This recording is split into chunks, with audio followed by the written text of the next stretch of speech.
குழந்தைங்க ஸ்நாக்ஸ் கேட்டால் டக்குன்னு வீட்டில் இருக்க பொருளை வச்சு இந்த ஹெல்த்தியான லட்டுவை செஞ்சு பாருங்கள். செம்ம டேஸ்டியாக இருக்கும். இது செய்கிறதுக்கு ஒரு ட்ரையான மிக்சி ஜார் எடுத்துக்கோங்க. இதில் வந்து 1 கப் அளவுக்கு பொட்டுக்கடலை சேர்த்துக்கோங்க. இப்போ இதை வந்து நல்லா நைஸாக அரைச்சி எடுத்துகிட்டு வந்துடுங்க. இப்போ இதை வந்து ஒரு பவுலில் சேர்த்துக்கோங்க. இப்போ பொட்டுக்கடலை அரைச்சா அதே மிக்சி ஜார்லேயே 1/2 கப் அளவுக்கு சுகர் சேர்த்துக்கோங்க. இது கூடவே ஃப்ளேவருக்காக ஒரே ஒரு ஏலக்காய் சேர்த்துக்கோங்க. இதையும் நல்லா வந்து அரைச்சி எடுத்துகிட்டு வந்துடுங்க. இப்போ இதையுமே வந்து ஏற்கனவே பொட்டுக்கடலை வந்து அரைச்சி வச்சுருக்கோம்ல, அதிலே அப்படியே வந்து சேர்த்துக்கோங்க.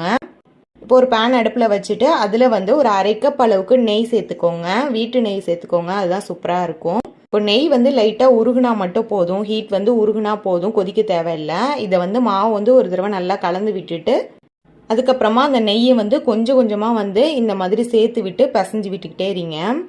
இப்போ ஃபுல்லாக நெய்யை சேர்த்து பிசைஞ்சு விட்டுட்டு கையால் பிடிச்சு பாருங்கள். பிடிக்க வந்துச்சுன்னா கரெக்டான கன்சிஸ்டன்சி.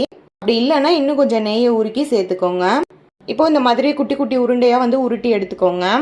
உருட்டும் போது நல்லா கையால் அழுத்தி பிடிச்சு விட்டு உருட்டிக்கோங்க. அப்போ தான் நல்லா ஸ்ட்ராங்காக இருக்கும். வாயில் வச்ச உடனே அவ்வளோ சூப்பராக மெல்ட் ஆகும். டேஸ்ட்டும் அட்டகாசமாக இருக்கும். கண்டிப்பாக ட்ரை பண்ணி பாருங்கள். சூப்பராக ஈஸியாக ஹெல்த்தியாக நம்ம வீட்டிலே வந்து ஸ்நாக் வந்து ரெடி பண்ணியாச்சு.